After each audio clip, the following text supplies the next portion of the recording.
Yeah, just a reminder, this project, the focus has been on the development of data and infrastructure for the sharing of impact investment data. And our goal has been how to demonstrate at COP28 how the discovery, access and use of the data relating to energy and finance is relevant for our net zero decisions. And having this goal is helped to inform our problem statement for the project. And it was from this problem statement that we developed 2 use cases, which we, I guess, stress tested with you guys and helped us find the holes in the data and some of the problems. The problem statement is how improving data sharing infrastructure of a company's energy and water use, scopes 1 to 3, can increase trust and data validation. And yeah, we've got some numbers for you here, just to, because people like numbers. We've got over 40 AG members now. This is our 4th advisory group meeting. We've also had one focus group that focused more on the data and how our Open Net Zero tool can help inform impact investment decisions. 13 interviews, 1 survey, 7 blogs and 2 published use cases. And obviously there's the problem statement and 2 use cases that I spoke about earlier. And we're now in the process of writing our report, which includes 5 recommendations that we're bringing to COP28 and that we want to bring to you today to hopefully get your endorsement on. And yeah, that's kind of the overview there. I want to pass to our co-chairs, Julie and David, just to get some general reflections on the industry and how the project's gone. So over to you.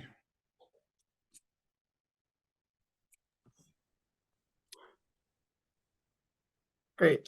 Julia, would you like to start sharing a few reflections, or I'm happy to begin as well? Go ahead, I'll go after you. Wonderful. All right. Well, first off, big thank you to the Icebreaker team that really did the heavy lifting in coordinating and bringing us all together. So that was really appreciated, as well as synthesizing a lot of this work. I think what we found from doing this with all of you was the diversity of perspectives was valuable in the ideation phase. I think one thing that was probably most pragmatically useful was where we sort of started to see recurrent themes and repeated themes. And again, thanks to the Icebreaker team for helping to surface those. I think from the work that is coming out of this, really looking at how important data is and how central it is. And one of the things that I take away from it is certainly a group and 4 meetings and even the collective brain power within here, which is quite considerable, is not going to solve the data challenge on its own. And I think what this has aimed to do and aspired to do is provide a bit of a framework for thinking about this data and for also thinking about how we take action in the cases where we don't have perfect data, where we don't have complete data, and ideally for you, trying to take something that is extensible that then can be filled in by your own local data, by working with third-party providers, by considering news sources and extrapolations. But in some ways, to me, the value and importance of this has been the creation of this frame, but also the reminder that we're never going to get all of the information we need. And I think in some cases, this has always been the convenient fiction in climate and sustainability that somehow if we just get all of the information, it'll all be perfect. And we know finance doesn't work like that. We know that uncertainty pervades any future decisions, whether they're investment decisions, lending decisions, underwriting decisions. And so I think if we can get that similar spurring to action while thinking at the same time of how we improve these things, that will be, really in the benefit of not just all of us on this call, but across the industry. So I've been very glad, very glad to participate in this. I'm also even more eager than the participation to see the application and see some of the examples and ways that over the next 6 to 12 months, and beyond, you and other organizations are using this information in guiding your decisions and thinking. So with that, I'll hand over to Julia. Thanks, David. Just before, I think it's really great to get that feedback.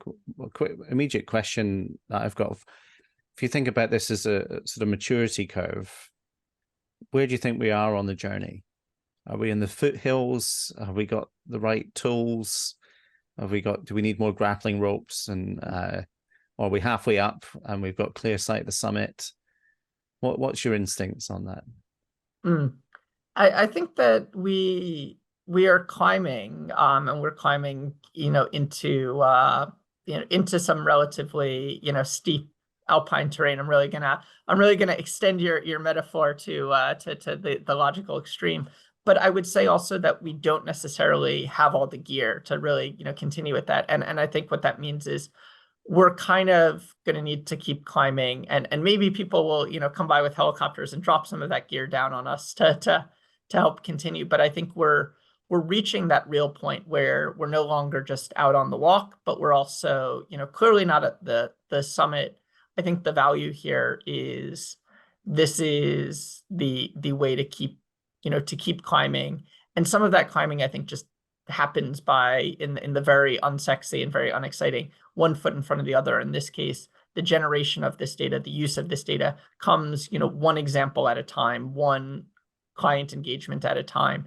And so even though it feels like a drip, drip, drip, the big picture, I think, is what we're angling at. And obviously, as I said, the point about the lack of, of a full pack is really that, government and standard setters play an important role here. And we can't just say we're going to have all of the comparable information and credible information we need without others outside, of course, of this group, but even outside of industry acting on this. And so I do see us, starting to, get into some of those heights. Brilliant. I love the extension of those metaphors as well. Julia, over to you. Thanks. So thanks to the Icebreaker team. It's been great to be involved in this initiative. I'm going to take the analogy a little bit further. It's sort of interesting. I think when you're looking up at the mountain, you can see you need to get to the top. But I think we spent quite a bit of time thinking about what path to take, opposed to then what material we need. So the problem is so complex around ESG data. When you start pulling it apart, you find thousands of problems or thousands of data sets that you need. And so, thinking about what, which path to take and then starting that journey is an important voice. But obviously you do need to decide. So I think some really good work was done in terms of looking at all the opportunities, so the different user cases, and then sort of going, well, how do we move forward on this? And then starting to move forward. Interestingly, I think what was not there was good to discuss, and also the ecosystem of the regulators. So, with CSRD and a lot of actually regulators around the world regulating disclosures, it's going to make this job a bit easier. But having more information is key. When the information just isn't there, it's very hard to get and pull together.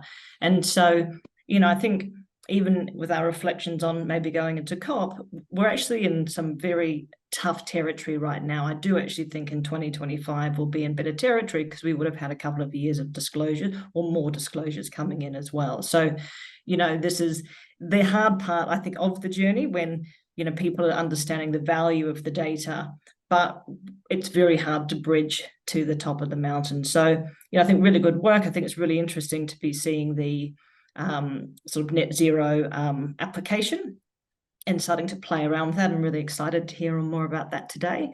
But more importantly, these discussions have to take place. So, well done for bringing this together, and looking forward to some of the results from this piece of work. Brilliant. Thanks, Julia. And I think I'm going to see how far we can push this metaphor. How much do we feel that we can even see the summit? I think that there's an analogy here. Do we have the map, or are we still working with compasses? and we've got a direction of travel, but maybe not a clear view of what the destination is? Or do you think we've, again, where are we at on that curve? I mean, the language in this area is very, very broad. When we talk about impact for what and for what means, and I've been in some more recent conferences that there has been a lot of impact data, but actually more questions are coming out as to what it really means. And so I think we're in the part of actually expanding it before we contract again. Mm. Yeah, that's certainly, I think we've seen the sort of explosion of acronyms over the last couple of years, and then this gradual consolidation. It's quite messy. Just before we move on, so we're going to next come to Cherie and Chris on the report's findings, and then some discussion on recommendations. But just before we do that, any immediate comments of feedback on the summary there from David and Julia? Any observations? I'd love to hear in particular if there's other views on where we are on this journey. Are we, halfway up the mountain? Have we got a clear view of the destination? Anyone want to comment? Otherwise, I will just move us on. Right. Or I might pick on someone. Jared. Yeah. Maybe also just a short comment, because my feeling is also that it's maybe still an active volcano that is still growing. So therefore, I think some of the topics, the industry is still growing and strongly involving in all directions. So I would say even the type of data maybe that are now sufficient will not be sufficient tomorrow. So I think therefore you probably need to look at it as a continuous exercise. And I think that's probably positions you well, and not even speaking or feeling safe because you're close to the peak. Mm-hmm. It keeps you always on your toes. So I'm loving how visual this metaphor is. Right. So, well, let me pass over to Cherie and Chris to go through the report findings. Then we'll have a discussion on the recommendations led by Gaia, and then we'll have a quick break. And then after the break, we'll go through some of the improvements to the tooling of Open Net Zero and some of the next steps, and have a bit of a discussion about ways to engage. But Cherie, over to you. Thanks, Gavin. Thank you for the slides. Also, apologies, I look a bit grey today. I don't know what's going on with the lighting, but November weather is all I can say. So I like that analogy of the volcano. Agreed that it's a very vast and complex ecosystem. And as Ross outlined, we started by defining a problem statement, and then we focused our use cases on the built environment. So at least we could make a small step and use that to bring the research to life. So these findings are very much firstly focused on the built environment, and then they can expand into other sectors. So there are key findings on the screen there. The first one being lack of access to trustworthy environmental ESG data. Again, we focused on the E part of ESG rather than the social and governance, so that we could de-scope the project a little bit. And when we initially began looking for data sets, it was very difficult to find even any specific environmental data sets from organizations, and these were often classed as impact reports. They weren't machine readable, and it was very difficult to find them. So that was the key finding, firstly. There's also a massive disconnect between regulators and users, with the increasing demands of regulators and investors for more detailed asset level data. When it comes to ESG reporting, the data actually available is not there to satisfy these demands. At the beginning of this project, we did do a small survey, and we found that 90% of respondents from organizations rated their confidence as low in the quality of environmental data in ESG reporting. We were finding as well in the general landscape, there's a risk of unintentional greenwashing. So there's quite a few organizations who are taking a wait and see approach. And those that do publish their environmental data run the risk of being accused of unintentional greenwashing as well, which is a key factor. We also find that the lack of data granularity does lead to to the use of educated guesses. With the built environment, at the very early stage of a build, very few decisions have been made about specific materials, and assumptions tend to be made about the carbon intensity of different materials. One of our research contributors told us that it's highly disruptive general rules of thumb are used. So, for example, steel is generally on the lower end of emissions, timber is generally on the higher end of the carbon scale, and weighted averages are used to report as accurate carbon ratings as possible. So there's a lot of inaccurate or average data that is used, which leads to educated guesses. ESG reporting is a challenge, particularly we found for SMEs. While regulatory frameworks do exist, such as TCFD, these are isolated to larger companies and not SMEs, who play a central role in the Scope 3 emissions of larger companies. I did speak to, when I was doing a research interview, and someone pointed out that is in the built environment particularly, it tends to be the smaller building contractors who just don't have the expertise or data structure to produce such ESG reports. If we could move on to the next slide, please. So all our research that I highlighted in the previous slide led us to the 5 recommendations for COP28. As you can see, these are highlighted below. The first one is organisations must produce discoverable and usable digital environmental ESG reports in the first place. As I said, we found it difficult to find any data for some organisations, and during one of our respondents to a survey said what does exist is often patchy, particularly within the built environment. The second point, organisations must publish the data behind ESG reports in machine readable formats, because there is a lot of data out there, and what we found was then incomparable because it was in different formats. So standardization would be a welcome guide. And number 3 is the granularity environmental data must be improved. So this is really looking behind the data that's out there. Organisations perhaps at the top of the supply chain should take responsibility to define the environmental data granularity. For example, somebody told us in the built environment, we're not defining what data we're asking for as an industry. So when things are built and when things are operated, not setting out very clearly what our various information requirements are at the start of the project. So I don't think it's necessary. It's from both sides. It's from the regulators to demand it, and also from the organisations to ask their suppliers for it. Number 4, organisations must demand data-backed standardised reporting from their supply chains. Again, these are quite similar points, but they are quite clearly defined as well, because we need to be quite prescriptive about what they are. Sorry, a leaf blower has conveniently just started outside in the street, but let's just move on. Regulators and reporting bodies must mandate and finance a trusted data sharing ecosystem. So removing barriers to access climate risk data, for instance, would create a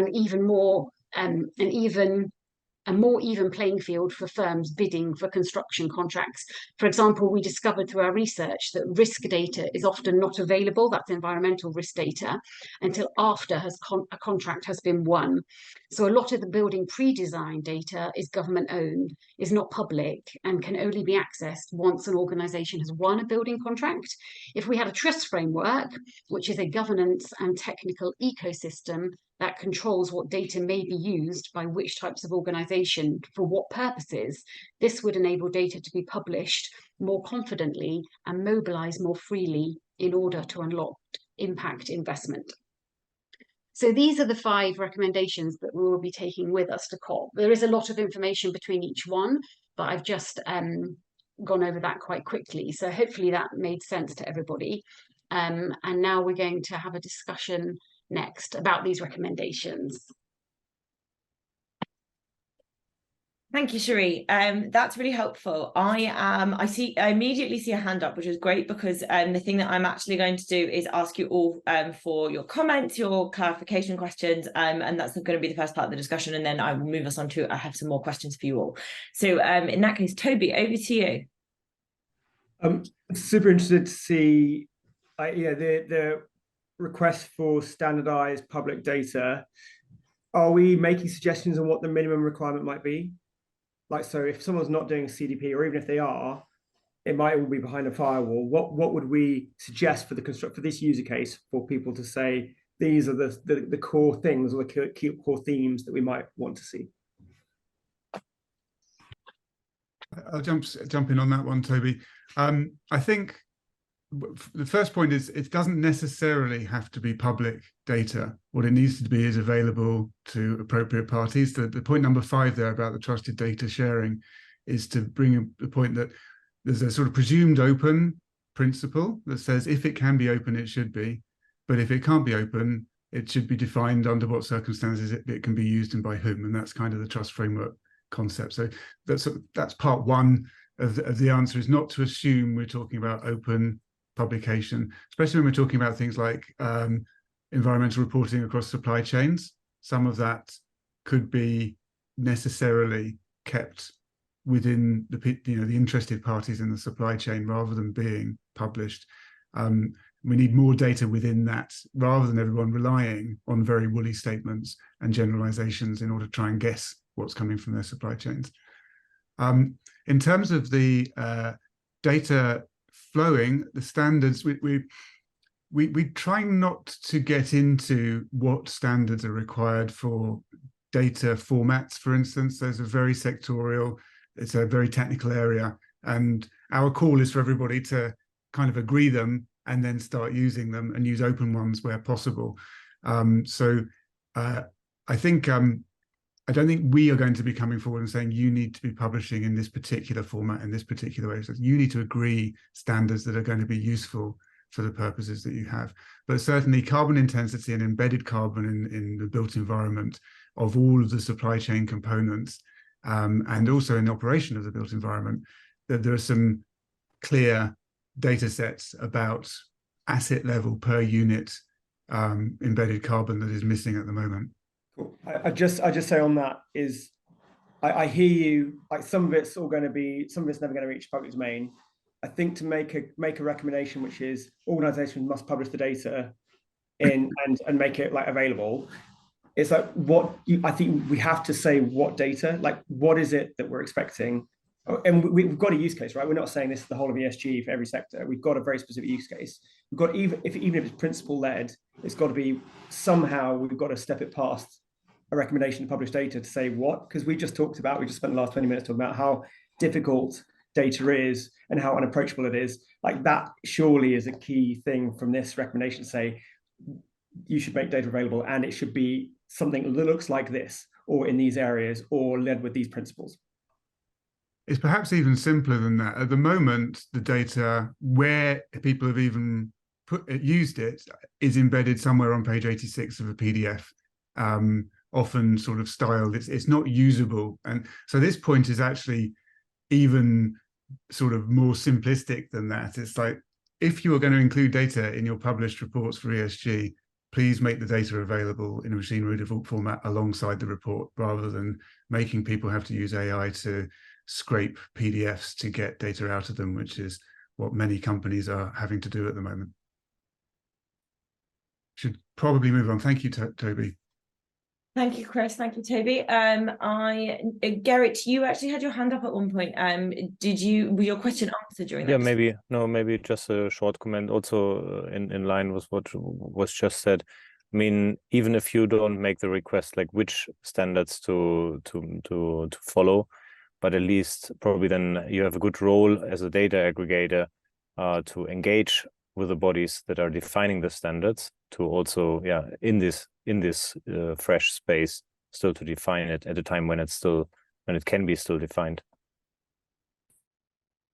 Thank you. That's a really helpful comment. Bronwyn?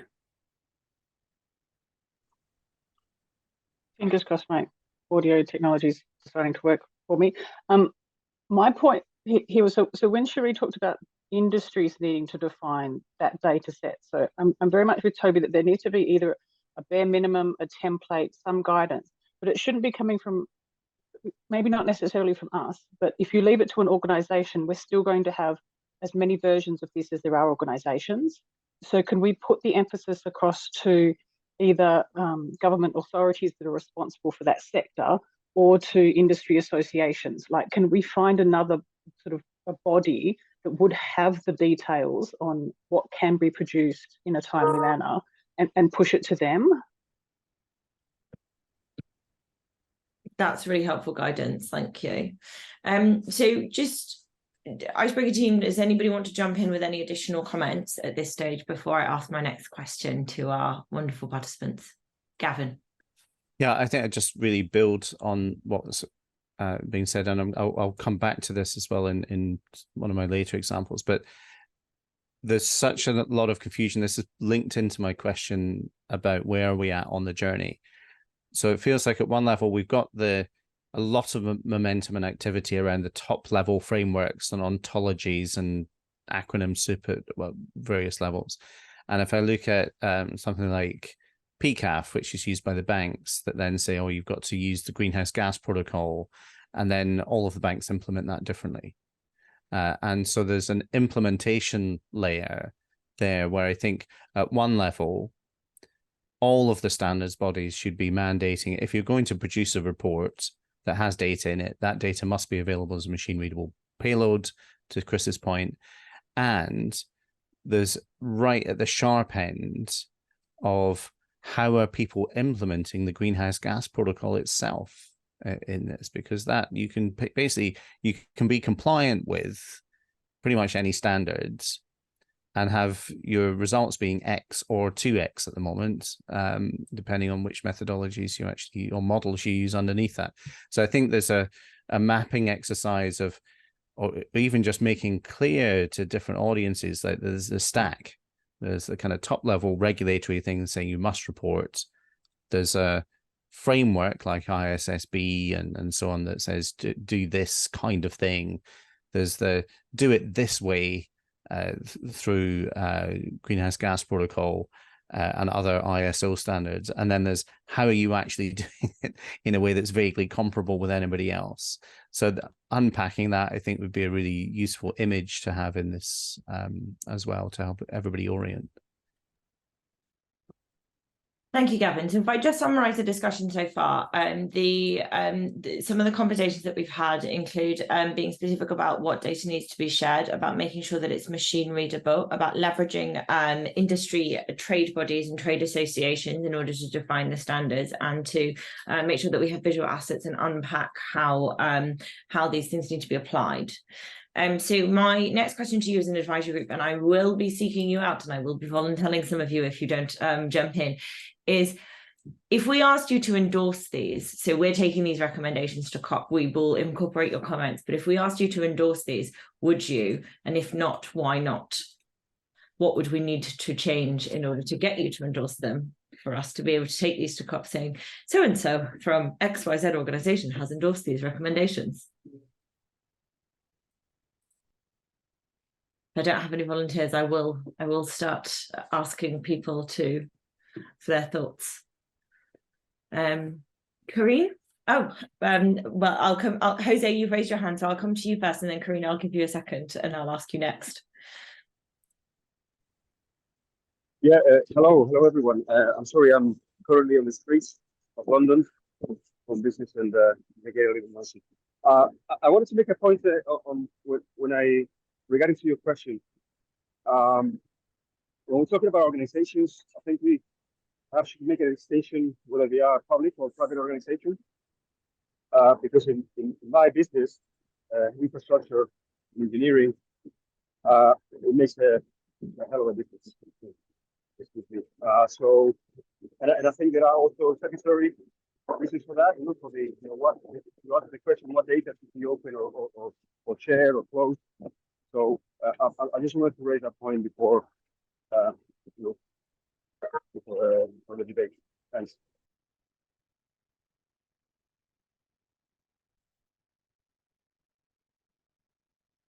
Thank you, Jose. So I struggled a little bit with, I think, the audio though. I don't know if everybody else did. So what I understand was, so in your business, which is focused on infrastructure engineering, it's really important to be clear on which data is shared or closed. Is that correct? Or is there something that you'd like to add to it, just for clarification? Yeah. I'm sorry, can you hear me a little better now? Yes. Okay, sorry about that. Yeah, I was saying that a general point on these questions that I think we should be differentiating private from public organizations. When we talk about organizations, I think that makes a big difference, at least in my sector. That there is a big differentiating factor when answering, well, basically when committing to these sectors. Okay, thank you. That's really helpful. So we need to ensure that we differentiate between private and public organizations, because that makes a really large difference in the sector. Thank you. We've noted that in the notes and we can incorporate that into the recommendations. Corinne, yes, what are your thoughts? So I have a couple observations. I think one is, they're both related to points made before. The first one is, what data are we talking about? So I wouldn't go as far as Toby to say we need to define the standard itself, but I think even the E of ESG is quite broad. There's still, in reports, you might have transition risk information, physical risk, impact, opportunities. So at least I think honing in on what categories we're including. I think a lot of times we talk about emissions, but sometimes we talk about other parts as well. So I think that would be really helpful. And then the second point for me, having led data functions inside organizations, is I know that a lot of times very high level points actually boil down to very granular decisions you've made in your data structure as an organization. And so to me, I think the implementation point from Gavin is really important, of like what path you're picking, but also some sort of maturity framework in your implementation in terms of how far along down that path you are, because I think a lot of people in this space talk about data and data issues, but it's not very specific. And I think having a sense of how far along in terms of maturity an organization is in collecting and designing this information and compiling it would be quite helpful to have a common language around. So I would encourage you to think about how to incorporate a bit more implementation questions, basically. Thank you. That's really helpful. So a focus on implementation and data maturity. So Corinne, if I asked you to endorse these, would you? I think yes. I mean, generally, I agree with all the principles in here. As I said, I think I'd feel a bit better if there was a bit more specificity on which data we're talking about, and a bit more around that notion of defining, a maturity framework as well as a trust framework. Okay, that's. I think it's a journey, right? And organizations have to get on it, and they have to get from one point to another, and that's. I think it would be nice to reflect it. That's really helpful. Thank you. Tom Richardson, you've not said anything at this stage. I'm going to ask you if you have any reflections. I think quite similarly to Corinne, to be honest, in terms of the principles, yes, absolutely wholehearted agree. I suppose it's more that implementation side of things and how we get it into practical place. So other sort of similar initiatives, exploring similar initiatives such as Carbon Call, sort of stuck in this route of how does implementation work, and that feels to be the real barrier. It feels like it's a no-brainer. It's the direction that we need to go in. It's the how do we get the right people brought in? And I think that what's unique about IB1 here is that by engaging with banks, they've got that sort of one-to-many relationship that means that we could actually enforce some change rather than relying on businesses to pick it up themselves. Thank you. That's really helpful. So Garrett, I see you've put your hand up. I'll come to you and then I'll come back to you, Jose, after that, as I see your hand is up again. So Garrett. Yeah, I was maybe even thinking that the fifth point sounds almost like the enabling factor for the rest, or for part of the rest, because I mean, especially if you demand the granular data to be published, I mean, that's of course maybe data that is also very sensitive if you compare it to today's practice, even on financial reporting, that companies don't maybe publish like for each subunit the revenues because it's sensitive to competition, etc.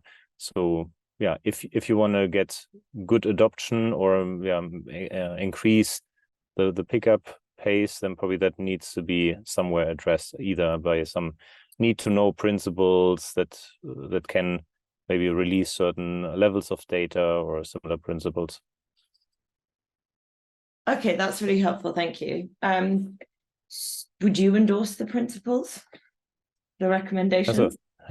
So I mean, in that sense, probably they're probably general enough to not really be able to argue with them. So therefore, yes, no problem to. But it also supports the suggestion to try where possible to make them a little bit more specific, so that they sound also like really genuine recommendations. That's really helpful. Thank you. And I'd just like to encourage everybody on the call to really hold us to account. And the purpose of this advisory group is to act as a critical friend and to hold us to account. So telling us that we need to strengthen the recommendations or telling us how we can improve them is exactly what we'd like to be hearing from you all. Madhuban. Yeah, hi. Great work, definitely. I would just add one bit. I think, where it gets a little bit more actionable is probably to add a sub point to say, something like this, or plan to do this, or next steps around this, so it shows that there is some, as everyone has been saying, not everyone, most people, that it gets a little bit more directed and a little bit more concrete in that sense. And it's not like a high level report, but it's more specific, so even if it's not for all of them, because I understand like time's quite short, even if you're picking up 2-3 of them and giving very concrete examples, it would go a long way, I think. Thank you. That's really helpful. I've also just been reminded by the team that this is the first time that you are all seeing these principles. So this feedback is really helpful. The thing that we will be doing after this call is actually sharing the recommendations with a bit more detail with you all when we ask you to endorse them. So you may find that some of your questions are answered there, but we'll definitely make sure that we incorporate your feedback. Tom, you've raised your hand again. Yeah, I suppose it's just one observation when it comes to the granularity, because I was thinking a lot in terms of how banks improve their reporting, but looking again at the point about data from supply chain actors, I think I know it's already been mentioned that I suppose that existing sort of commercial tensions between buyers and sellers, and if you're able to see from your supplier how much they're reducing their energy intensity by, then your procurement team's going to love that for trying to negotiate a price down effectively. So I suppose my question is maybe around defining granularity is in terms of what level of granularity for what stakeholders, and what's appropriate. So something I quite like about the PACT standards or the PACT framework is that's trying to introduce the idea where a number can be a black box, but by having a third-party verification in place, it means that you can use that in a trusted way, but without sort of interfering with existing, I suppose, commercial dynamics, let's say. Thank you. That's very helpful. So does anybody else in this group have any final reflections or any questions for the team or comments?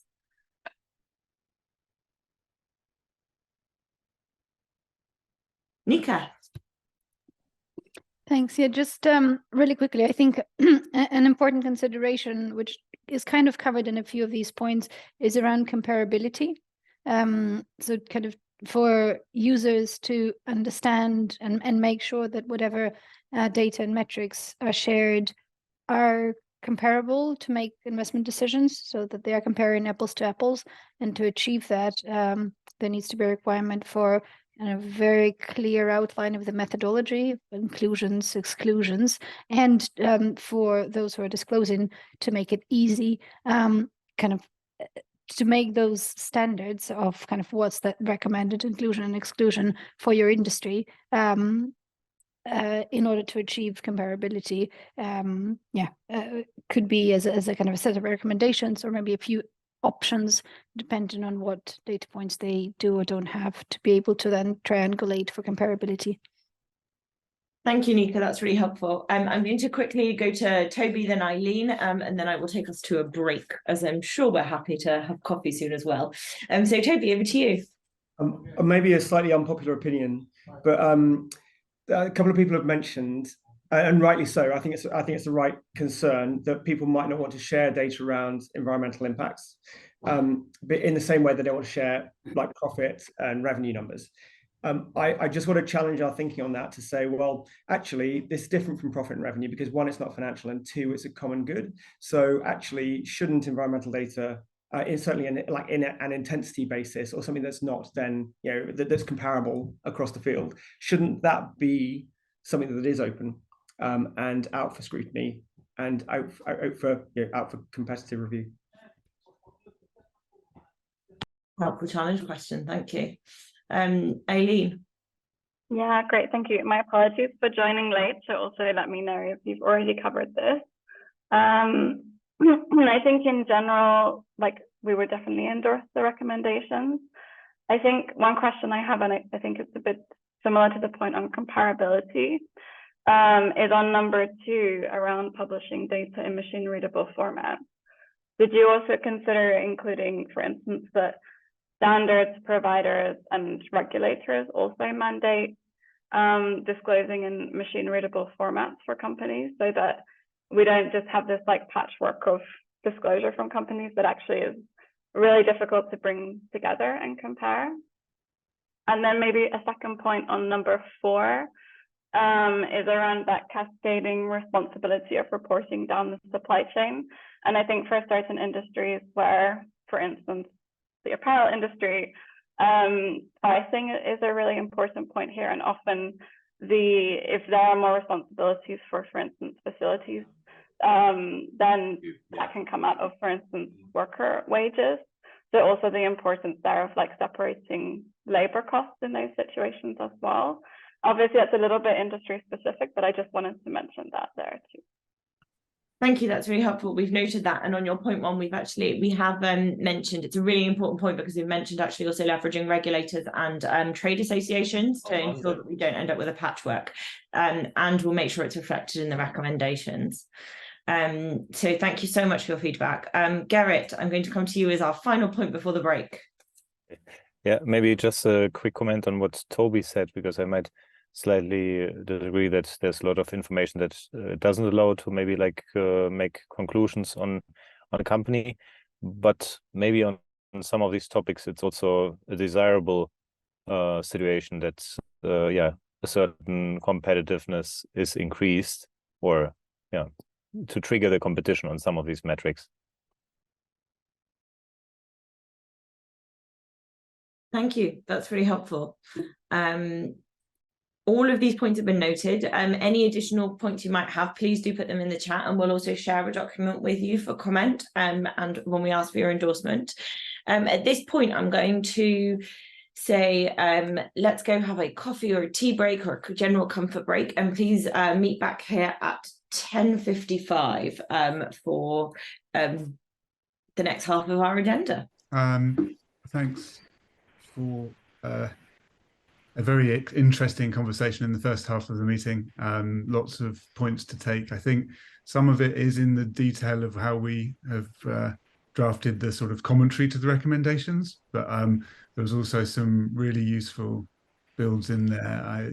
Gavin has been cracking the whip for us to put some real teeth into these, and it's interesting to get the feedback that there was a little bit maybe could tighten up and be a little bit harder on recommendations. So thanks for all of that. That's really interesting.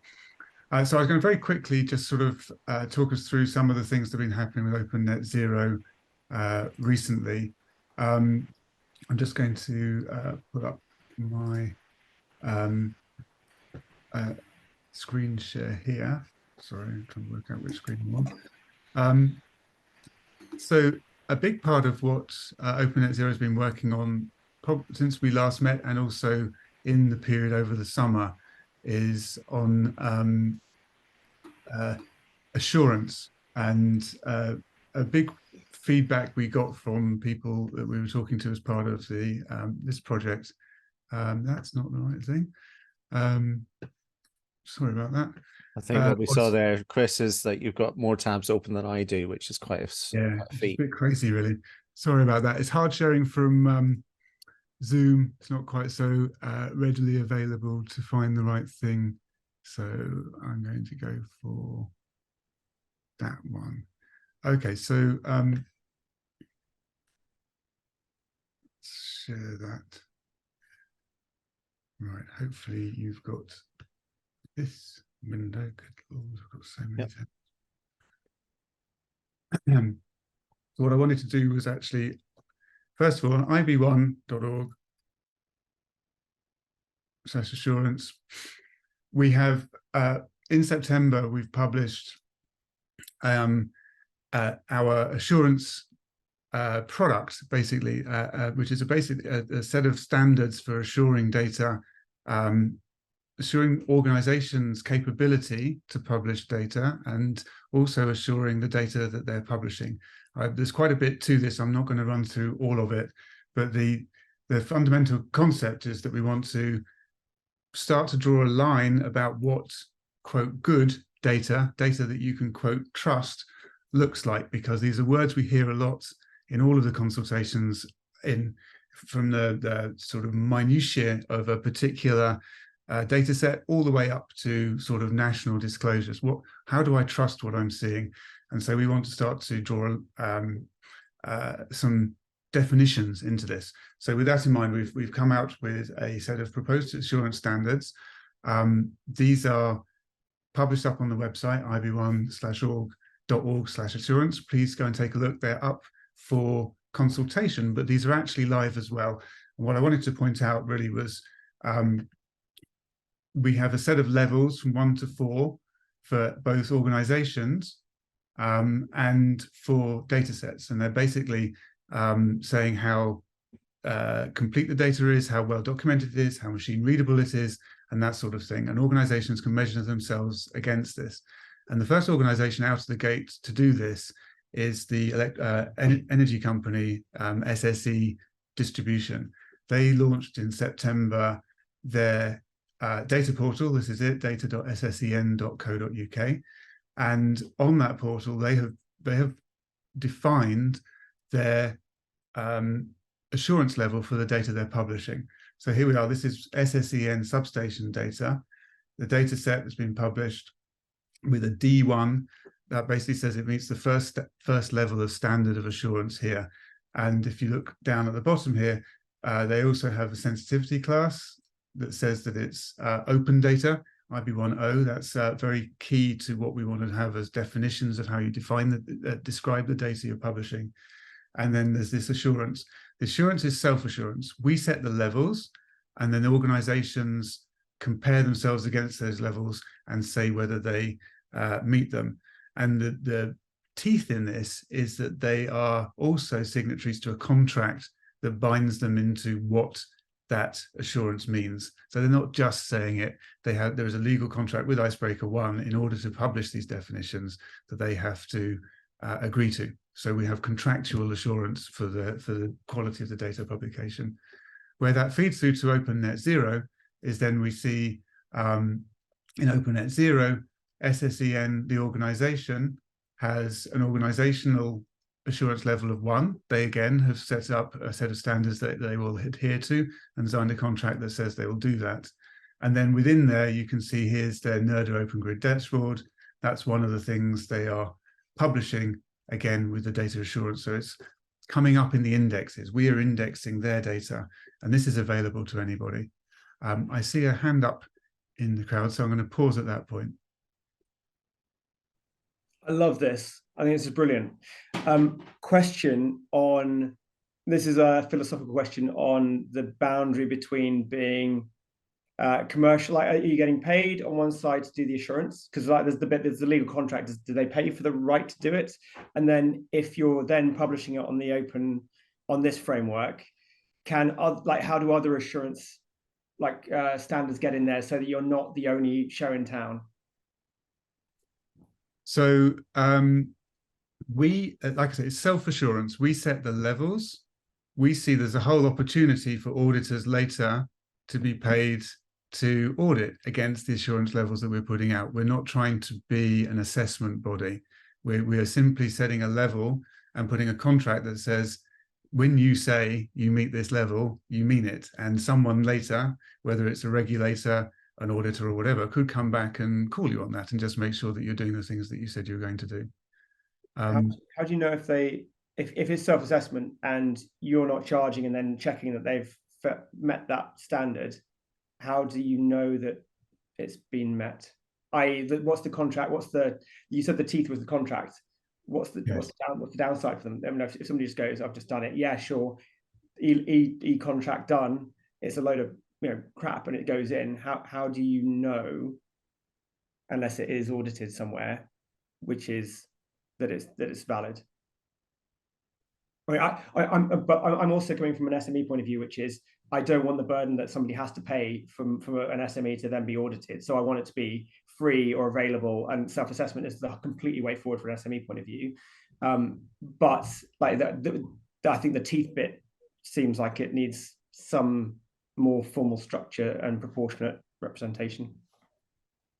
I can see Gavin champing at the bit on this one, so I'll pass to Gavin for that. Yeah, I think this is exactly the right question. And one of the biggest challenges that we see is if you set the bar too high on what assurance means, nobody engages because it's too expensive. So you have to set the bar at a minimum viable entry point and then have a way of dialing it up. Now, what we can reasonably say, and a lot of this work has been built on work that we did 10 years ago at the Open Data Institute on open data certificates, where we'd say very basic questions like, have you published a methodology around how you're collecting the data? If you've done that, I've got more confidence that your data is a higher quality. So we're starting with those kind of softer principles to begin with. But if you're an organization like SSE and you say, we've signed a contract with the Icebreaker One trust framework, and they pay to be a member of the trust framework. They don't pay us to assure their data. They pay us a service fee effectively for being part of our directory of people who can sign a contract, right? So if you're going to the huge effort of saying you're a legal entity, we're signing a contract to say that we are assuring to this level of data, it does introduce a liability immediately for that organization. And one of the design principles that we're trying to embody here, if I look back at the work that we did on open banking, one of the reasons I really strongly believe open banking worked and continues to work is everyone can sue each other. And so there's a degree of like assurability of like, how can you actually guarantee that this is right? Well, one of the ways of achieving that is having the threat of being sued, right? If you've got the threat of being sued, your internal compliance mechanisms in an organization, the legal team are saying, well, hold on a minute, we're now legally assuring that we're publishing this data to this level. Well, that introduces a liability, and that in itself is a soft pressure that could be turned into a hard pressure. And if you look at the way that the levels, as they increase, from level 1 to level 2 to level 3 and so on, and level 4 gets the point where it's data sets have got to have availability of 99.9% technically. And there's got to be a whole bunch of legal conditions in the mix there. So it's really, it's trying to craft something that is usable in the market, but has, if you like, soft teeth and increasingly harder teeth. A small build on that, also particular to the energy sector in the UK, Ofgem has a requirement. They have a set of open data principles that are companies are legally obliged under, that are regulated companies are legally obliged to adhere to, and the companies are very want ways of demonstrating that they are actually doing that, rather than just them saying it. They want to demonstrate it, and so that this was in talking with SSE and getting them ready to publish in September, on their mind was what is the bar? Because there's a set of recommendations, there's a set of best practices from Ofgem, and then how do we demonstrate we are meeting those best practices? And that, I think that sectorial conversation is happening in lots of areas. That's not just energy and Ofgem. That's many types of sectors and their regulators. And so again, this is starting to find a language that you can demonstrate what that you're adhering to best practices, and that's really a requirement of trust, one of the components of trust. Chris, I'm going to move us on there. Neglecting my role as chair here, to next steps. If you can do that briefly, and then we'll pass on to Ross. Sure. Yeah. Let me just find yet another tab for yeah. So just coming up on Icebreaker 1 on the Open Net Zero into 2024. Hopefully you're now seeing this slide. So we've got a couple of, there's not much of 2023 left, but we are a couple of things working on, a couple of things that are came directly out of this consultation, the impact investment one. One is about licenses. We found a lot of more licenses out in the wild as we were doing the investigation of data sets that are perfectly reasonable open data licenses that we don't directly support in Open Net Zero and represent them as such. So we're going to be doing more with licenses. And the other one was tagging. We had that marvelous session in September talking about tag and categorization for built environment. We've got a lot of work to do. We've got something like 8,000 or 9,000 tags in the system because everybody in the world is tagging according to whatever they fancy as a tagging system.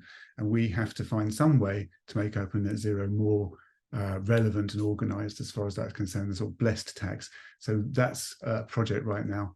Into Q1, we heard it about geographical data. Stuff about Kuala Lumpur is not terribly interesting if you've got a development in Spain. Also about temporal stuff from 2011 is not as useful as stuff from 2021. And then finally, this idea, I'm really interested to see if we can get some backing behind the idea of finding domain experts to curate sets of data sets that are more than just this one. We talked quite a lot about needing multiple data sets to go into a particular analysis, a particular use case. If we can start to collate those, I think we start to pull together this mass of data into orderly uses of data, and that will help data providers do a better job of providing the data that's needed into the use cases, I hope. And finally, later in 2024, there's more coming in assurance. As I said, that's the first shot. We want feedback. We want engagement with that.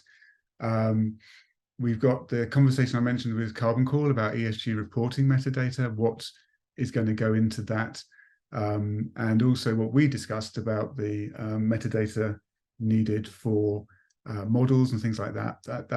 That's very much on my radar, as is provenance, which is the supply chain concept. Where did the data come from? How did it get to be where it is? And then there's some UX improvements down the line. So there's lots on the agenda for next year. It has been very much driven by this project, which has really helped to bring some priorities up. So thanks all for your involvement, and hopefully we'll continue to see some build on the discoverability side in Open Net Zero. Brilliant. Thank you, Chris. Thank you, Chris.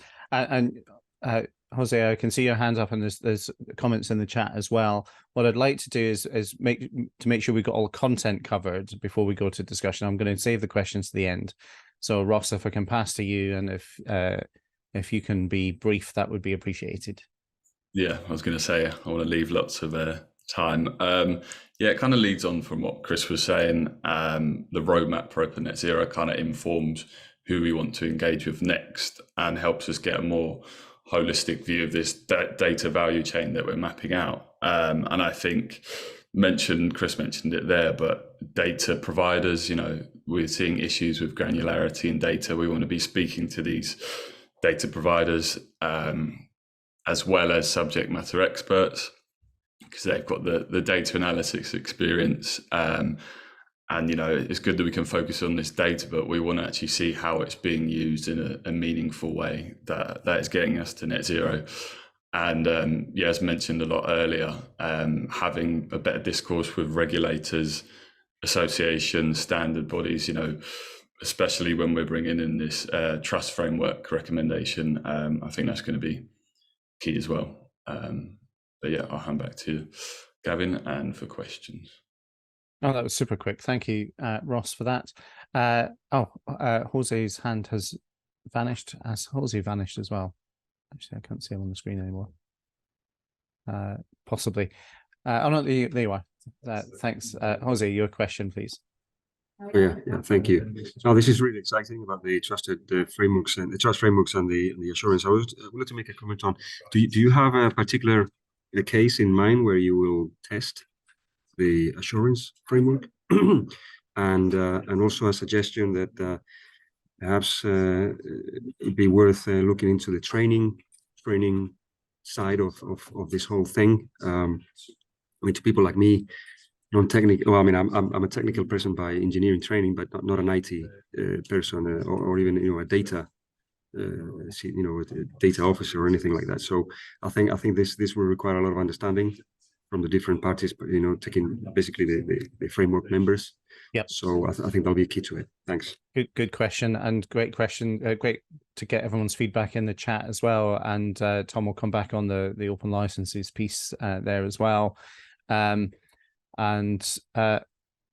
ties me neatly into something I wanted to cover in the next part of the agenda, which what is happening in the rest of the world, and how are we taking all of this forward. There's some really good news here, right? So there's a few different things in the UK. We've got the data bill going through Parliament at the moment. That should go to Royal Assent next year. This is very general. It's not specific to ESG or net zero. It's relevant to the whole economy. And the point of that bill is to apply the principles of open banking across the whole economy. Through that, there's now a thing called Net Zero Council. Sorry, the Smart Data Council. There's also a Net Zero Council. The Smart Data Council, which has brought together over I think it's about a dozen different government agencies, including Department for Energy Security and Net Zero, including Treasury, including Ofgem, including the FCA, and a whole raft of others. And I'm now co-chairing that alongside Minister Hollenrake. Its objective is to take the principles of open banking across the economy. And that's obviously the core architecture here that we're working to with all of Icebreaker's work is anchored in this kind of approach. Linked to that, Ofgem just a couple of weeks ago have announced that they're putting trust frameworks at the heart of their own data strategy, their data sharing infrastructure, as they're now calling it, which starts to address a lot of these questions as well. But I want to bring us into sharp focus around a program that we launched 4 months ago called Perseus. And Perseus' ambition is to automate carbon reporting for every SME in the country. So it's a really big ambition, 5.9 million companies. But the way we're starting that process, and I think that the conversation today has really anchored a lot of the challenge questions in there. We're starting with the input data. So we're saying, how would you automate Scope 2? And in that case, how do we get smart meter data from a smart meter into a carbon reporting application, into a bank, in a way that the bank can then create a de-risked report and actually a personalized investment plan for the SME. And the resolution of that so far is to say, let's get 30-minute resolution data through the whole chain of both consumption and the carbon intensity at the time and location of use. So PCAF have been involved in that conversation, and it's kind of, again, going back to that earlier example of implementation. We're working with NatWest and HSBC, Tide and Alaka Bank. We're working with Sage and Intuit and the other carbon reporting solutions, right the way through to the smart meter providers. It's incredibly complicated just to try and, can we automate Scope 2 for electricity? And we picked that because if you try and pick everything, obviously we'd be here for the next 1,000 years. But electricity is the most digital, it's the most relevant to Scope 2, and it's the most ubiquitous across the economy, and it's relevant to every single reporting framework. But even there, we're saying, what does that translate to from, if you come down the cascade from national, international reporting frameworks, the banks must report on their financed emissions on Scope 3 category 15. How do they do that for every single business? the businesses, the SMEs themselves have no time or money or knowledge about how to do any of this. Can we make it one click? So the process that we're going through there is, on one hand, codifying what good looks like. We've got the World Benchmarking Alliance involved there to say, how can we create, to Bronwyn's earlier point, how do we create comparable data in the mix here? And as you might well imagine, there are huge amounts of confidentiality issues. Smart meter data is effectively like putting a CCTV camera in the middle of a business, especially if you start combining it with financial data. So the stepping through all of the privacy concerns and all of the data rights issues and so on is incredibly challenging. And the way that we've gone about this is very much about collaboration. And so the steering group at the head of this has Department for Energy Security and Net Zero in the Cabinet Office, the British Business Bank, UK Finance representing the banks, Energy UK representing the energy companies, the Federation of Small Businesses representing all SMEs and small businesses. There's a dozen trade associations at the top of this. So to try and get anything going is extremely challenging, but we are building what we've called a demonstrator, which will be taken to COP as well. So here, and Tom and Toby's comments there in the chat about location-based done properly, yes, it's incredibly provocative, and this is why the joining up of the policy elements. So we've got a policy working group, the legal elements, we've got a legal working group, we've got a technology group, but at the heart of it is what we call the user needs advisory group, which is picking the use case. And it's that group, which includes the banks and includes the carbon reporting firms, who are driving the agenda. It's not the energy companies driving the agenda. So the key here is, if we go back to Treasury and say the banks want to deploy hundreds of billions of capital to SMEs in the UK on the race to zero, the energy companies have fewer objections or fewer legs to stand on when it comes to objecting to the energy data being shared. And so bringing these things together really is focusing the mind. We're asking all of the hard questions. And that's why organizations like SSE have been jumping in kind of ahead on this data assurance piece, because in the mix of all of this, and come back to one of the questions that was asked, the use case here is for assurance is, can we create assurable data throughout that chain? And so PwC are involved as a partner who are going to help define what assurance, reasonable assurance means in that context. And based on that, we will be able to say, this is how all of this entire provenance chain sits together right the way through on the reporting side. So from the input data to the report. Obviously, once we've got the rails in place for that, we can then say, what happens next? You know, do we expand on other input data? Do we expand on the reporting data? Do we take it beyond banks to insurance, asset management, etc.? And because this program's sitting under the GFANZ umbrella, it's underneath the Net Zero Banking Alliance, international scale is also very much in scope for what we're trying to achieve. So just wanted to bring that to the fore. It's gone incredibly quickly. We launched it at Parliament 4 months ago. We're building a demonstrator for COP, which is in 3 weeks.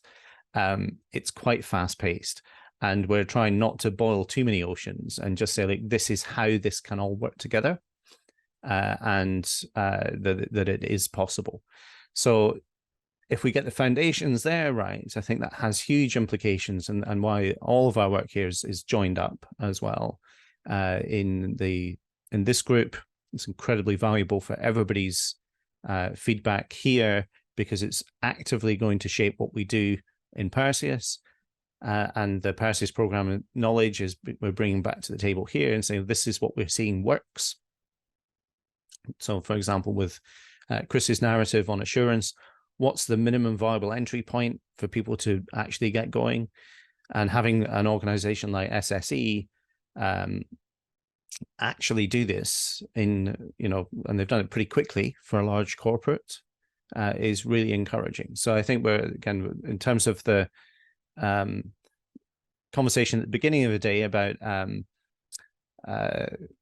climbing equipment, we have got a bit of a helicopter over here with some extra pieces, extra tools, but it really is about how we all do this going together. And just to touch on, I think it was Toby's point at the beginning, it's really important in the mix here that we don't try and define a new standard. It's really important that we take the PCAF framework and the greenhouse gas methodology and then say to the banks and the reporting firms, what is it you think good looks like? And then say technically, what data do you need in which format in order to deliver to that? So it's very much driven by the end user need, in this case, a bank looking to make a loan to an SME, and what's the cascade back through the chain to material impact. So hopefully that gives a bit of context to the bigger picture here of what we're trying to drive towards. It is extremely challenging, as you might well imagine. Interestingly,